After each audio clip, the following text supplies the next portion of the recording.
स्वागत है आप सभी का मेरी यूट्यूब चैनल स्टडीशाला 1 में। तो फ्रेंड्स, आज हम जो हमारी सीरीज़ चल रही है बीपीएससी की, आज हम उसमें जो अगला क्रम है आपका वो है क्या, मुग़ल काल। ठीक, मुग़ल काल पर आज हम चर्चा करने वाले हैं। ठीक है, तो चलिए देखते हैं। तो आपका पहला क्वेश्चन है इसी क्रम में। ठीक, पानीपत के युद्ध में बाबर की जीत का मुख्य कारण क्या था। पानीपत का युद्ध पूछा है आपसे, उसमें जो है आपका बाबर का क्या पूछा है, जीत का मुख्य कारण आपसे पूछा गया है। तो आपका सही उत्तर क्या आ जाएगा, ऑप्शन नंबर बी के साथ, उसकी सैन्य कुशलता। ठीक है, चलिए अगला देखिए क्वेश्चन नंबर 89। जाप्ती प्रणाली, कौन सी जाप्ती प्रणाली किसकी उपज थी। ठीक, जाप्ती प्रणाली किसकी उपज थी आपकी, शेर शाह की। ठीक, चलिए अगला देखिए।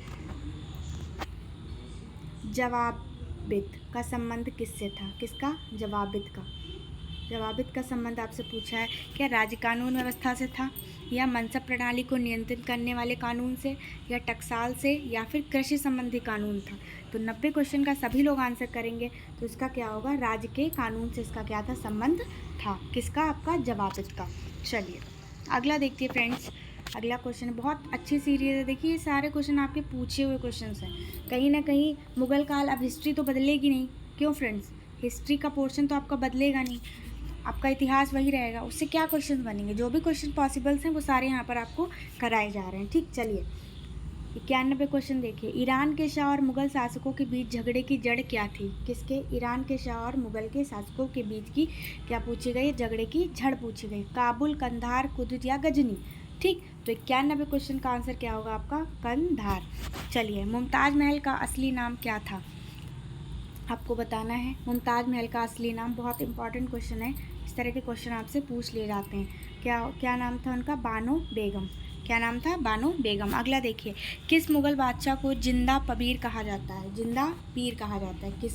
किस मुग़ल बादशाह को, अकबर, औरंगजेब, शाहजहाँ या जहांगीर। तो इसका आंसर क्या होगा फ्रेंड्स, आप सभी बताइए। तो आपका आंसर जो जाएगा किसके साथ, औरंगजेब के साथ जाएगा। फ्रेंड्स, आप सभी को पता है कि आपके पास टाइम बहुत ज़्यादा कम बच रहा है, आपके एग्ज़ाम बहुत ही ज़्यादा पास आ चुके हैं। ठीक है, ये है आपके एग्ज़ाम्स की डेट, तो इसी क्रम में आपको जल्दी जल्दी सारी चीज़ें अपनी रिवीजन कर लेनी है। चलिए 94 क्वेश्चन का आंसर करिएगा। अकबर द्वारा बनाई गई कौन सी इमारत का नक्शा बौद्ध विहार की तरह है, बौद्ध विहार की तरह। ठीक, नक्शा किसकी तरह, बौद्ध विहार की तरह। तो यहाँ पर किसकी तरह, पंचमहल। क्या आंसर होगा आपका, पंचमहल। पंचमहल का जो नक्शा है वो किसकी तरह है, बौद्ध विहार की तरह है। ठीक है, और एक चीज़ और मैं आपको यहाँ बताना चाहती हूँ, जो आपका ताजमहल है, आपका जो ताजमहल है, इसकी डुप्लीकेट कॉपी आपको कहाँ मिलेगी, इसकी डुप्लीकेट कॉपी आपको मिलेगी महाराष्ट्र में। ठीक, महाराष्ट्र में। ठीक, जो आपका डुप्लीकेट ताजमहल है, ये भी क्वेश्चन आ चुका है। चलिए अगला, अंतिम मुग़ल बादशाह बहादुर शाह जफ़र था, उनके पिता का नाम पूछा है। किसका, बहादुर शाह जफ़र जो बादशाह थे आपके मुग़ल, उनका पिता का नाम पूछा गया है। क्या था, अकबर शाह 1, अकबर शाह 2, औरंगजेब या शाहजहाँ। तो 95 क्वेश्चन का आंसर दीजिए। सभी आप जानते होंगे क्या नाम था, अकबर शाह 2। 95 का क्या जाएगा आपका, बी आंसर के साथ जाएगा। अकबर के सर्वप्रथम वैवाहिक संबंध राजपूतों के किस ग्रह से स्थापित किए, वह था जिस ग्रह से स्थापित किए, वह क्या था, बुंदेलों से थे, कछवाओं से थे, राठौरों से थे, या सिसोदिया थे। क्या थे, आप सभी आंसर करिए, बी। अब आपका रिवीजन का टाइम है फ्रेंड्स, यहाँ पे आप जितना रिवीजन कर लेंगे उतना ही आपके क्या होंगे, मार्क्स गेन होंगे। चलिए, औरंगजेब ने दक्षिण में जिन 2 राज्यों को विभाजित किया था वे क्या थे। औरंगजेब ने जिन 2 दक्षिण में 2 राज्य विभाजित किए थे, किसने, औरंगजेब ने। उनका आपको क्या करना है, नाम बताने, वो कौन से थे।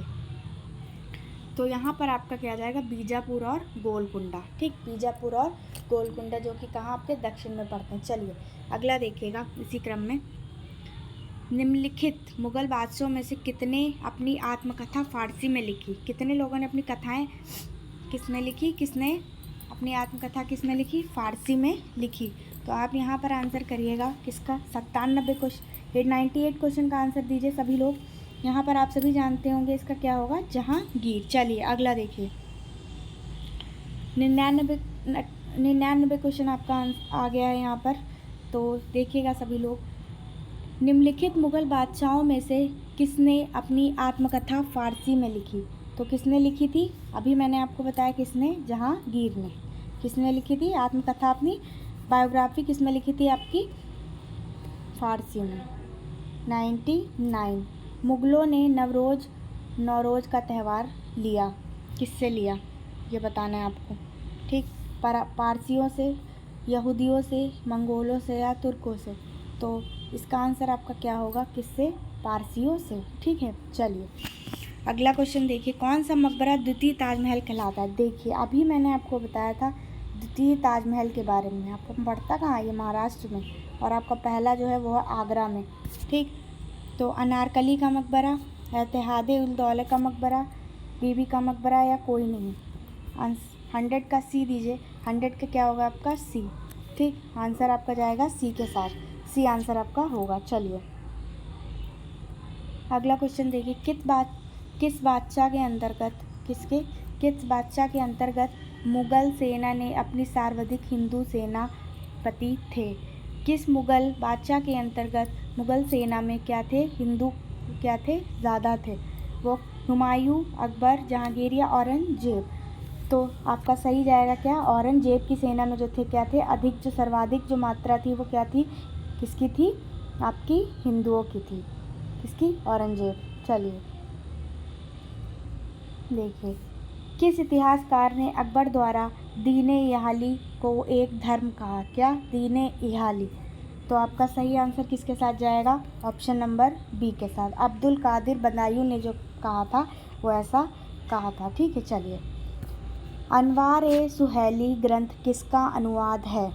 अनवार-ए-सुहैली ग्रंथ क्या है, किसका अनुवाद है? तो आपका यहाँ पर सही आंसर क्या जाएगा? अनवर-ए-सुहाली ग्रंथ किसका अनुवाद है? तो किसका अनुवाद है आपका? पंचतंत्र का। चलिए देखिए क्वेश्चन नंबर 104, जहांगीर के दरबार में पक्षियों का सबसे बड़ा चित्रकार कौन था? ये आपसे पूछा है, ठीक है। तो इसका आंसर क्या होगा आपका? मंसूर। चलिए देखिए क्वेश्चन 105, निम्न में से कौन, चलिए फ्रेंड्स अगला क्वेश्चन देखिए 105 नंबर क्वेश्चन, निम्न में से किसके मुग़ल काल में ऐतिहासिक विवरण लिखा? मुग़ल काल में क्या लिखा? ऐतिहासिक विवरण आपका लिखा। तो आपका सही उत्तर क्या जाएगा? आपका सही उत्तर जाएगा गुलबदन बेगम ने क्या लिखा? ऐतिहासिक विवरण लिखा। चलिए अगला क्वेश्चन देखिएगा, अकबर द्वारा अपनाई गई सुलह-फुल सार्वभौम शांति तथा भाईचारे की अवधारणा निम्न में से किस पर आधारित थी? ठीक, राजनीतिक उदारता, धार्मिक सहनशीलता, उदारवादी संस्कृति, या फिर आपके सभी? तो यहाँ पर सभी क्या होंगे आपके? सभी नहीं होंगे, राजनीतिक उदारता, ठीक। चलिए क्वेश्चन नंबर 107, प्रसिद्ध संगीतज्ञ तानसेन का मकबरा स्थित है, कहाँ पर स्थित है आपका? कहाँ पर है आपका ये? आपका ग्वालियर में, ठीक है। अगला क्वेश्चन देखिए, अगला क्वेश्चन आपका है, गुलबदन बेगम की पुत्री का क्या नाम था? ठीक, नाम आपसे पूछा गया है, बाबर की, हुमायूं की, शाहजहां की, या औरंगजेब की? ठीक, तो आपका क्या जाएगा? बाबर की। चलिए अगला देखिए क्वेश्चन, मुग़ल प्रशासन में ज़िलों को किस नाम से जाना जाता था? मुग़ल प्रशासन में ज़िलों को किस नाम से जाना जाता था आपके? तो आपका सही जाएगा क्या? सरकार। चलिए, किस सिख गुरु की मृत्यु के लिए औरंगजेब जिम्मेदार हैं? औरंगजेब किस सिख की मृत्यु के लिए जिम्मेदार हैं आपके? गुरु तेग बहादुर, ठीक है। चलिए अगली स्लाइड देखिएगा, भारत के मुग़ल शासन बनने पर ज़हीरुद्दीन मोहम्मद ने डैश नाम रखा, क्या नाम रखा? तो उन्होंने क्या रखा आपका? बाबर रखा, ठीक है। चलिए अगला, तो अगला क्वेश्चन है, अकबर के काल में महाभारत का फ़ारसी अनुवाद जिसके निर्देशन में हुआ वह कौन है? उतबी, नाराजी, अबुल फजल, या फ़ौजी? तो आपका क्या आंसर जाएगा? फ़ौजी, ठीक, फ़ौजी।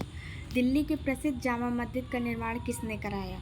तो किसने कराया आपका जामा मस्जिद का निर्माण? शाहजहां ने। तो चलिए फ्रेंड्स, वीडियो को यहीं पर एंड करते हैं। और आपको वीडियो कैसी लगी प्लीज़ आप कमेंट बॉक्स में कमेंट करके बताइएगा। और अगर आप चैनल पर नए हैं और पहली बार हैं, प्लीज़ लाइक करिएगा वीडियो को, चैनल को सब्सक्राइब करिएगा। Thank you.